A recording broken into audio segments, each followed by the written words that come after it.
For Creamer Media's Polity, I'm Shannon de Rehove. Researcher and analyst Professor Raymond Suttner joins me to discuss the reasons why South Africa needs a conversation about racism. Welcome, Professor. Thank you very much. You suggest in your column that racism is not behind us, that we still need a conversation about it. Can you elaborate on that? Well, I think that racism is present all over South Africa. I mean, in yesterday's Sunday papers, there was a report that the Human Rights Commission was going to investigate the University of Free State case, where a white youth simply ran over an African student, called others kafirs. If you go into this shopping centre in which you house, you will see very often that white shop assistants will behave in a different way towards black buyers compared with white ones. But I think that we need to understand that the legacies of apartheid racism are found in a number of different ways. And some of it, I think, needs to be unpacked in a different way from looking for the word kafir and similar manifestations. Under apartheid, those people who populated the jails, those people who were dead as a result of police fire, those people who were criminalized were primarily black. And what is paradoxical is that in South Africa, under a non-racial order, a primarily black government, almost exclusively black government, we have the same overrepresentation of the black population amongst those in prison, amongst those who are dead, and those who are being shot at in Marikana, in the northwest, in various protests. Amongst those who are unemployed, as under apartheid, is primarily black people. Amongst those without houses, without basic utilities, those whose children fall into pit toilets and die remain black people. So what we've got to understand is what were the structures of power under apartheid which enabled whites to dominate over blacks and blacks to be predominantly those who suffered under apartheid. Are we still two nations, as Thabo Mbeki used to say, and people used to criticize? My view is that we still remain fundamentally two nations, that, as in America, funnily enough, black people remain overrepresented as victims of oppression. In America, Angela Davis has shown that whether you have a liberal president or a Republican president or even a black president today, slavery was succeeded by black people being overly present in the prisons. And I think we have a similar phenomenon here, and we've got to look at it. What are the structural conditions that have made racial oppression persist paradoxically under black government? You argue that some people believe black people are appointed to positions without adequate experience, but you believe that this is not a valid argument. Please elaborate. See, acquiring experience has got something to do with the environment. If I am a teacher and I supervise someone for a thesis, I've got to act in a way that empowers them.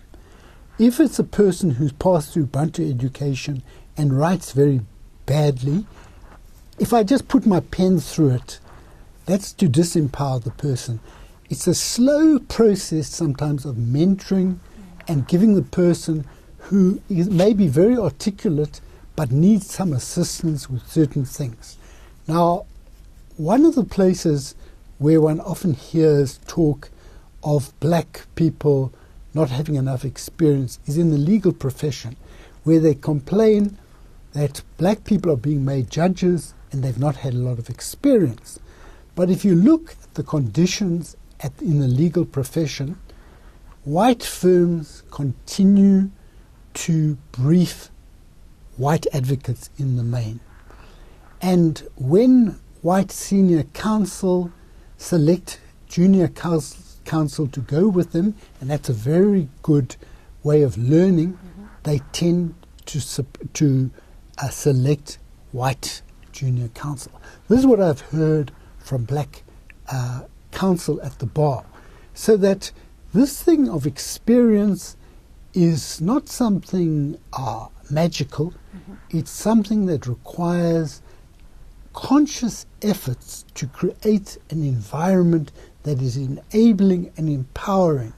And I think that there's gatekeeping, that in the academic profession, even in the most allegedly most progressive universities, there are ways which make it much more difficult for black students to advance. For example, many of them don't have enough money for food. They come there hungry. They come late. And you've got to ask yourself, why has this person come late? Is it just so-called African time, or is it that they have left from very far away, much further away than you have, in order to get there on the day? Same happens with work. When a person comes there and they're flustered and they are not settled and calm, it may be that they've had to rush from taxi to taxi and as a result not been on time. It's been beyond their control. Now, the emphasis in your column is on white racism. Is there not racism on the part of black people as well, about which we should be equally concerned? You know, I believe that black racism is not really a big factor.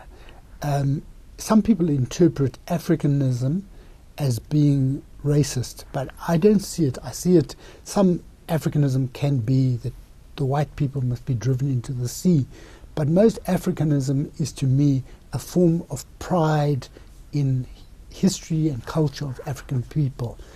But in my experience in the struggle, and in fact before I was in the struggle, when I was a schoolboy, I was involved in politics, I've never actually encountered racism from black people.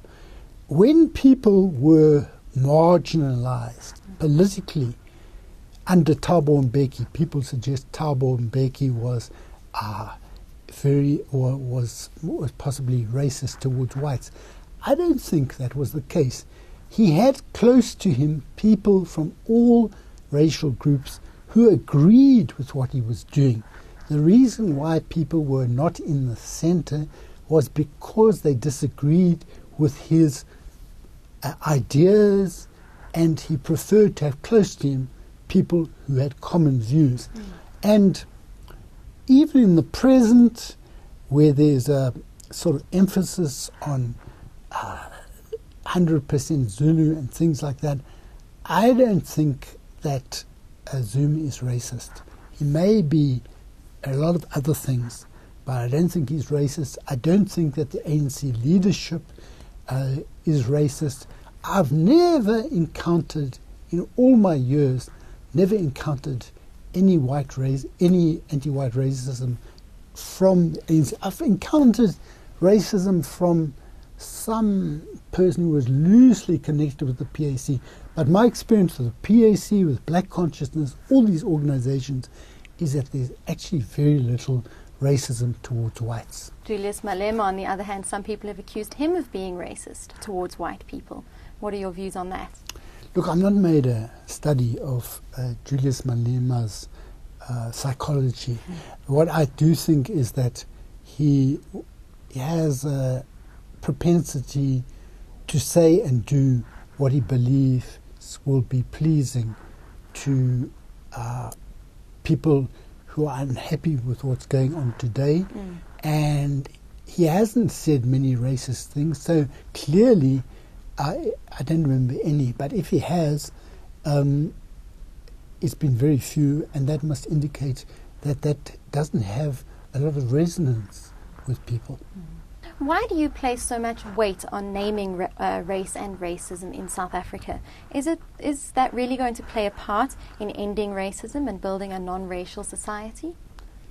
You see, I think some people know that racism is not on anymore, and they want to treat it as some sort of bad smell that shouldn't be in the room. You should bring in air freshener to get it out, and consequently they silence it. They pretend it doesn't exist. But you also have sophisticated ways that I refer to in the column where some sections of academia say race is unscientific. Let's not use that term, because race, there's no such thing as race. It's an unscientific term, so it doesn't exist. But in reality, it does exist in people's experience, and we know this from the University of the Free State. And in fact, the slowness of the Vice-Chancellor to react there was part of that type of reluctance to name racism, to recognize that race is a factor. Now, until you name something, you cannot address it. Thank you very much for your insight. Thank you very much. That was Professor Raymond Suttner discussing racism in South Africa.